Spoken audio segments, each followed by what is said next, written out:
Sinon, OK. Chers amis, si vous voulez me faire plaisir, laissez-moi tranquille. Il n'y a qu'une chose dont j'ai envie, dont j'ai vraiment besoin, et c'est de pouvoir lire en paix. Chez moi, j'ai une excellente bibliothèque, et si j'avais plus de temps, si je ne devais pas travailler, par exemple, je plongerais dans une lecture sans fin. Facile à dire, je sais. Pendant ce confinement et même après, on ne peut pas réduire la réalité au « si je pouvais, si j'avais su, j'aurais fait ceci, j'aurais fait cela, j'aurais dû, j'aurais pu, tatati, tatata ». Non, car ce serait ignorer le côté psychologique du confinement, c'est-à-dire le fait qu'il est parfois difficile de trouver la force de réaliser ce qu'on veut faire, que ce soit lire ou jouer un instrument ou apprendre une autre langue, j'en passe. Toutefois, j'aime trouver ou créer du temps pour m'entourer de tout ce qui me plaît, les livres, le chocolat, le thé et bien sûr mon chat. Mais si vous insistez vraiment et que vous voulez m'appeler et parler, avoir une conversation, d'accord, j'accepte, je prends quand même le téléphone. Parlons de livres. Qu'est-ce que vous lisez? Racontez-moi. Je sais que pas mal de gens ont créé un club de lecture, ou je ne sais pas comment on dit ça, ce qui est excellent, où on parle de plein de choses. Les personnages d'un livre, le contexte, la langue, les sentiments. Car lorsqu'on pense à la lecture, on pense souvent à l'histoire, aux thèmes évoqués dans le livre. Ou peut-être on pense à l'auteur, mais on ne pense pas vraiment à tout ce qui se passe avant la naissance, entre guillemets, du livre, soit la publication et la maison d'édition.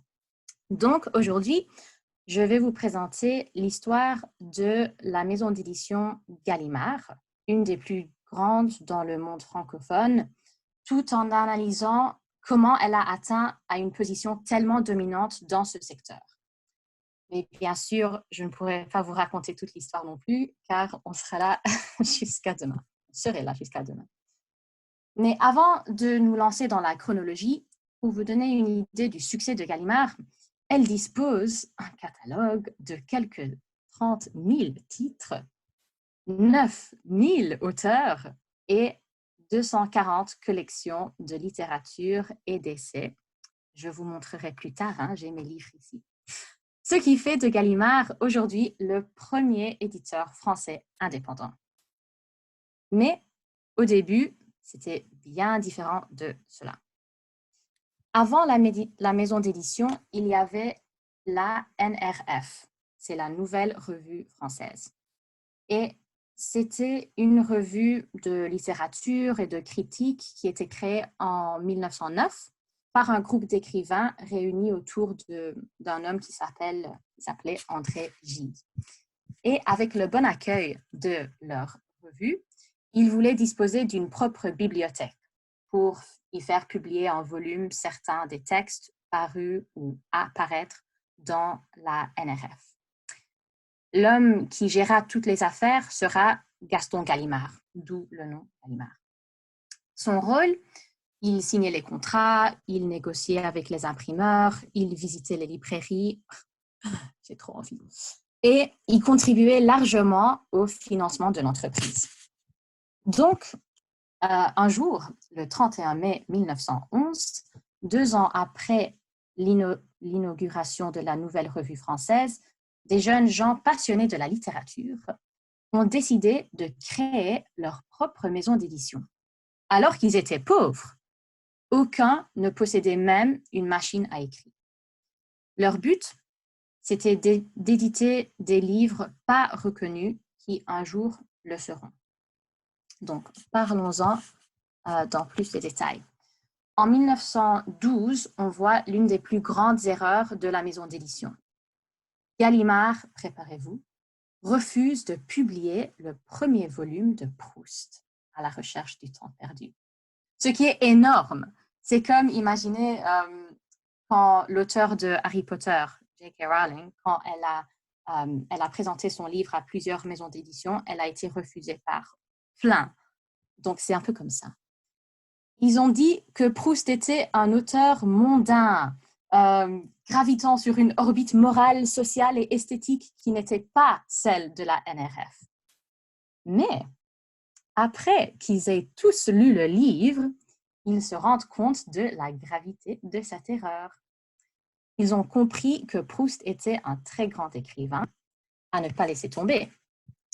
Et donc, du côté de chez Swann, de Proust, se fait publier Ailleurs en 1913.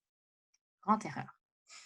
Gaston Gallimard va tout de suite essayer de récupérer Proust. Il lui écrit, et je cite, c'est une très belle citation, et je pense souvent à ça quand je lis un livre que j'aime bien. Bon, je cite, vous êtes prêts? « Depuis quelques jours, je ne quitte plus votre livre. Je m'en sursature avec délice. Hélas, pourquoi faut-il qu'il me soit si douloureux de l'aimer? Le refus de ce livre restera la plus grave erreur de la NRF. Et car j'ai honte d'en être beaucoup responsable, l'un des regrets les plus remords cuisants de ma vie. » Fin de citation. Et donc, que se passe-t-il? Gallimard va faire beaucoup d'efforts pour récupérer Proust. Et ça marche. Dès 1914, Gallimard s'est arrangé avec Proust pour précisément publier la suite. Et il y a un accord parfait entre eux. Ce sera la Grande Guerre qui retardera la parution du deuxième volume en 1918. En 1919, Gallimard connaît son premier succès avec le prix Goncourt obtenu par Proust, avec son deuxième volume « À l'ombre des jeunes filles en fleurs ». Réaction intéressante de Proust qui dit « Je n'en tire aucune vanité, sachant que la vogue va souvent aux plus mauvais livres. » Alors, parlons de la guerre. La guerre a interrompu, comme vous pouvez l'imaginer, brutalement la publication de la NRF, ainsi que l'activité du comptoir d'édition. Gallimard ferme pendant 1 an et puis reprennent leurs activités. L'édition, à l'époque, occupait une place vraiment marginale dans le paysage éditorial français, encore précaire et dépourvu d'assises financières solides.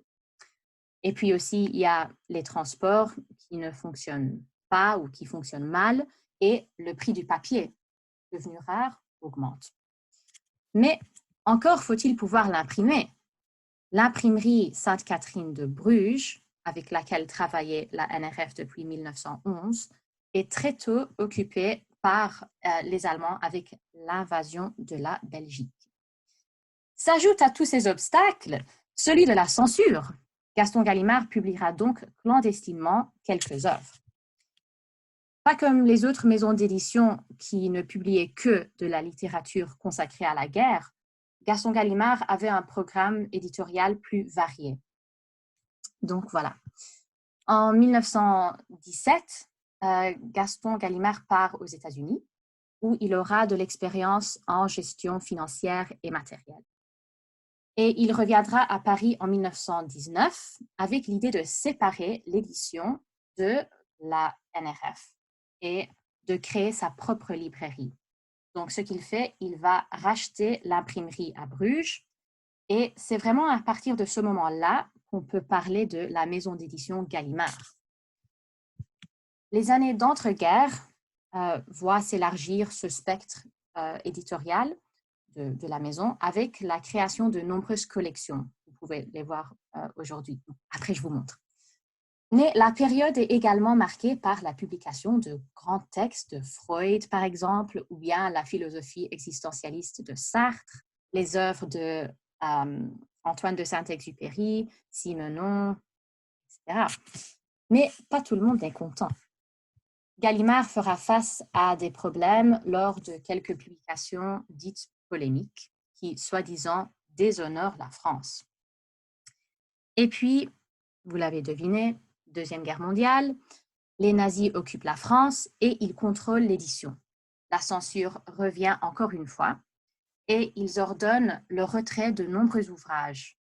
Les nazis épuiseront la revue en l'ouvrant à des écrits seulement pro-allemands et en la fermant aux auteurs indésirables.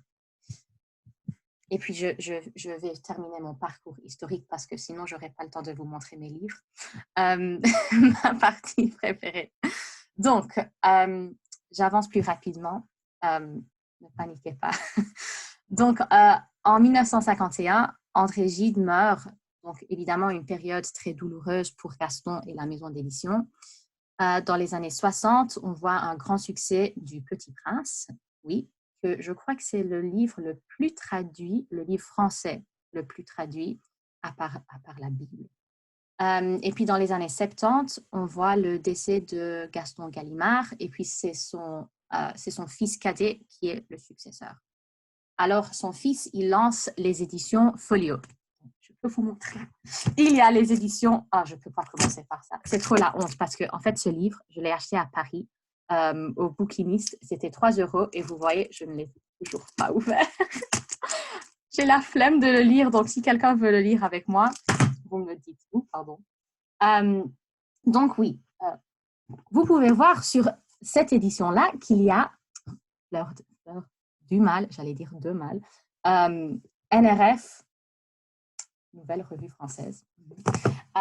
Il y a beaucoup de folios, par exemple, les folios à 2 €, cheap and cheerful. Ou bien les folios classiques, Tartuffe. Ne me jugez pas, hein, je lis d'autres choses, mais c'était tout ce que j'avais pour ma collection Gallimard. Et bien entendu, il y a aussi, l'édition Folio Junior pour animer les jeunes à lire. Et sans aucun doute, c'est ce livre-là qui a le plus grand succès. Gallimard en vend 20 millions d'exemplaires de Harry Potter. Donc, pour conclure, Gallimard connaît un succès fulgurant actuellement grâce à sa capacité de s'adapter aux climats sociaux et politiques dont les changements étaient importants. Il s'agit d'une histoire d'extrême. C'était établi par des jeunes gens passionnés par la littérature qui n'avaient même pas de machine à écrire.